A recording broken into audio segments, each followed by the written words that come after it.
Hello students, welcome back to my channel. I hope आपने पीछे के सारे वीडियोस देख लिए होंगे।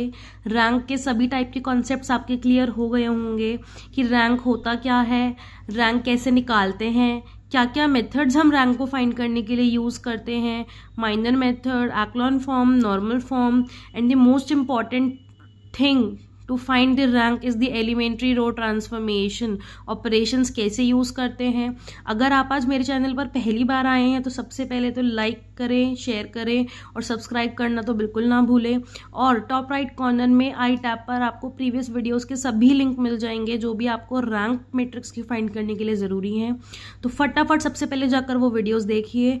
और आज की इस वीडियो में हम कंटिन्यू करेंगे रैंक का नॉर्मल एक एग्जाम्पल कि एक मैट्रिक्स गिवन है और उसकी रैंक हमें किस तरीके से फाइंड करनी है।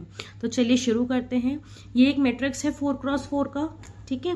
इस 4x4 के मैट्रिक्स की मुझे रैंक फाइंड करनी है। तो एक तो सबसे पहले तो ना आपको मैट्रिक्स देखकर कभी भी घबराना नहीं है कि बहुत ही कॉम्प्लेक्स मैट्रिक्स गिवन है, बहुत ही बड़ी बड़ी वैल्यूज गिवन है, अब हम कैसे सॉल्व करेंगे। अगर आपको क्वेश्चन में और कुछ नहीं गिवन है, बस ये बोला है रैंक निकालो, तो कुछ नहीं, बस आप एक्लॉन फॉर्म मेथड उठा लो। एक्लॉन फॉर्म मेथड ऐसा मेथड है कि किसी भी मैट्रिक्स की रैंक निकल जाती है, उससे हम जानते हैं। तो अगर आपको और कुछ भी समझ में नहीं आ रहा है तो आप बस कैसे भी करके उसको एक्लॉन फॉर्म में कन्वर्ट कर दो and then number of non zero rows check करो और फिर उसको सॉल्व कर लो। मैट्रिक्स को देखकर नहीं घबराना है कि ऑर्डर ज्यादा आ गया है, अंदर के एलिमेंट्स बहुत ज्यादा कॉम्प्लिकेटेड है तो ये सॉल्व करने में प्रॉब्लम आएगी। कोई प्रॉब्लम नहीं आएगी। हमने बहुत डिटेल में स्टेप्स सीखे हैं कि क्या पैटर्न हमें फॉलो करना है कन्वर्ट करने के लिए। हम कभी भी नहीं फंसेंगे। देखो, ये स्क्वायर में गिवन है हमें एलिमेंट्स, तो सबसे पहले तो इसके स्क्वायर को ओपन कर लो। हमें स्क्वायर ओपन करके ये मिल जाएगा 1 4 9 16, 4 9 16 25, 4 16 25 36, 16 25 36 49। अब एक्लॉन फॉर्म कन्वर्ट करने के लिए सबसे पहला टास्क क्या होता है, जो मेरा first row first column element है वो नॉन जीरो होना चाहिए। 1 बनाना मेरी चॉइस है and I choose to make it 1, क्योंकि मुझे पता है मैं जैसे ही इसको 1 बनाऊंगी मेरे ये एलिमेंट्स फटाफट 0 हो जाएंगे। देखो जरा, ये 1 है ऑलरेडी, क्योंकि ये 1 है तो R2 minus 4R1, R3 minus 9R1, R4 minus 16R1, ये तीनों के तीनों 0 हो जाएंगे। तो ये तीनों के तीनों रो ऑपरेशन जरा अप्लाई कर दो। ये रहे तीनों की तीनों रो ऑपरेशन अप्लाई करने के बाद मुझे रिजल्टेंट मैट्रिक्स क्या मिलेगा, ये मिल गया मुझे रिजल्टेंट मैट्रिक्स। अब मेरा नेक्स्ट टास्क क्या है, मेरा नेक्स्ट टास्क है मुझे सेकेंड डायगोनल एंट्री को नॉन जीरो बनाना है। ये ऑलरेडी नॉन जीरो है, लेकिन क्या ये दोनों नीचे के एलिमेंट्स मेरे 0 हो पाएंगे इजीली? नहीं हो पाएंगे। तो मेरी अब प्रायोरिटी है, मुझे इसको 1 बनाना है। इसको 1 बनाने के लिए मैं चाहूं तो पूरी की पूरी रो को -7 से डिवाइड कर सकती हूँ, लेकिन कैलकुलेशन कितनी कॉम्प्लेक्स हो जाएगी। कुछ और रास्ता ढूंढो कि कैसे ये 1 बन सकता है। अगर इस R2 में इसमें -3 का मल्टीप्लाई कर दिया जाए तो क्या मिलेगा, ये वाला एलिमेंट 21। और अगर फिर इन दोनों को ऐड कर दिया जाए तो यहां पे 1 मिल जाएगा। लगा दो जरा ऑपरेशन। क्या ऑपरेशन लगाया है, R3 is transform to R3 minus 3R2। अगर मेरा यहाँ 1 बन गया फिर मैं इंटरचेंज ऑपरेशन लगा के इसको 1 बना सकती हूँ। ये समझ में आया ना कि 1 क्यों बना रहे हैं। देखो, 1 बनाना सिर्फ इसलिए जरूरी है क्योंकि 1 बनाने से क्या होगा, एक्लॉन फॉर्म क्या कहता है, इस एंट्री को नॉन जीरो बनाओ, उसके नीचे के एंट्रीज को 0 बनाओ, इसको नॉन जीरो बनाओ, इसको 0 बनाओ। तो ये नॉन जीरो तो है, 1 मैं इसलिए बना रही हूँ जिससे ये आराम से 0 हो जाए। इसलिए मुझे 2 स्टेप एक्स्ट्रा करने पड़ रहे हैं जिससे मुझे फालतू की कैलकुलेशंस ना करनी पड़े बड़ी बड़ी। देखो जरा रिजल्टेंट क्या मिलेगा। देखो, ये रिजल्टेंट मिल गया। यहां जब मैंने 3 रो ऑपरेट करी तो मेरा 3rd रो ये आगे चेंज होके, अब क्योंकि ये 1 बन गया मैं इन दोनों को इंटरचेंज कर देती हूँ।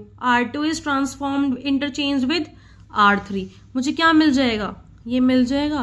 क्योंकि अब ये 1 बन गया तो क्या मेरी ये दोनों एंट्री अब इजीली ऑपरेट हो सकती है।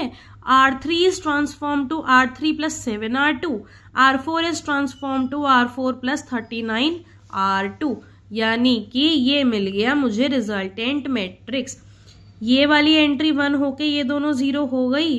अब मेरा नेक्स्ट टास्क क्या है, इस एंट्री को 1 बनाना और इसको 0 बनाना। अब एक बार जरा चेक करो, क्या मेरी ये एंट्री डायरेक्टली 0 बन रही है। देखो जरा, अगर मैं इस रो में 6 का मल्टीप्लाई कर दूं और इसमें से माइनस कर दो तो ये डायरेक्टली 0 बन रहा है, तो मुझे यहाँ 1 बनाने की जरूरत ही नहीं है। देखो जब क्वेश्चंस धीरे धीरे करने लगोगे ना तो अपने आप समझ में आ जाएगा कि कब 1 बनाना है और कब नॉन जीरो पे छोड़ना है। अब पिछले स्टेप में मुझे दिख रहा था इसको 1 बनाए बिना ये 0 होंगे नहीं, तो मुझे 1 बनाना पड़ा। अब यहाँ साफ साफ दिख रहा है क्योंकि ये मल्टीपल है ना, 6 8 = 48, तो जैसे ही इसमें 6 का मल्टीप्लाई होगा इसमें से माइनस करेंगे तो ये 0 मिल जाएगा। तो मेरा एक्लॉन फॉर्म कहता है डायगोनल एंट्री नॉन जीरो होनी चाहिए, 1 तो हम अपनी मर्जी से बना रहे हैं, ठीक है। तो ये क्या आ गया, R4 transform to R4 - 6 R3। तो मेरा रिजल्टेंट मैट्रिक्स क्या मिल गया, ये मिल गया। चेक करो क्या ये मेरी एक्लॉन फॉर्म बन गई है। भाई नीचे की पूरी रो 0 हो गई, तो मेरा लीडिंग डायगोनल क्या हो गया, ये, यानी जहां तक भी डायगोनल बन सकता है नॉन जीरो, डायगोनल बन गया। क्या ये सारी एंट्रीज नॉन जीरो है, बिल्कुल है। इनके नीचे की एंट्रीज 0 है, बिल्कुल है। 0 रो सबसे नीचे है नॉन जीरो रोज से, बिल्कुल है। It means it is the required echelon form of the given matrix. अब क्योंकि ये मेरी एक्लॉन फॉर्म है, number of non zero rows 1 2 3, it means the rank of the given matrix will be number of non zero rows, that is 3। तो ये था हमारा rank. आज हमारा रैंक का टॉपिक खत्म हो गया है।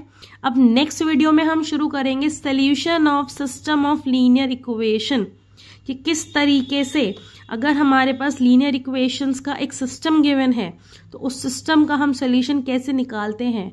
बहुत ही बढ़िया लेक्चर्स होने वाले हैं आगे के, बहुत ही मजा आएगा क्लासेस में। इतना इंटरेस्टिंग टॉपिक है कि क्वेश्चंस जितने करो उतने कम है, मजा आता है सॉल्व करने में। क्यों, फिक्स पैटर्न है, फॉर्मूला पुट करना है, सॉल्व करते जाना है, आंसर निकालते जाना है। मन से पढ़ोगे, मजे लेकर पढ़ोगे तो मैथ्स कभी भी बर्डन लगेगा ही नहीं, ठीक है। तो अगर आपको आज का वीडियो पसंद आया हो तो लाइक करें, शेयर करें, सब्सक्राइब करें और कमेंट करके जरूर बताएं कि आपको लेक्चर कैसा लग रहा है। तब तक के लिए पढ़ते रहो, मस्त रहो, पीछे का जो भी पढ़ाया है अच्छे से पढ़ो, रिवाइज करो।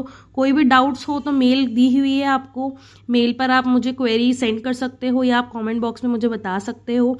इफ़ यू रिक्वायर, हम कुछ टाइम के बाद आपके डाउट्स के लाइव सेशंस भी लेना शुरू कर देंगे। आप पहले पढ़ लो, कुछ टॉपिक्स कवर कर लो, उसके बाद अपने डाउट्स इकट्ठे करो, मुझे कमेंट सेक्शन में बताओ कि अगर आप चाहते हो तो हम लाइव सेशन शुरू करेंगे यूट्यूब पर ही, और उसमें जो भी आपके डाउट्स होंगे हम उनको लाइव क्लास में सॉल्व करेंगे, ठीक है। तब तक के लिए पढ़ो, मिलते हैं नेक्स्ट क्लास में नेक्स्ट टॉपिक के साथ। Thank you, bye bye.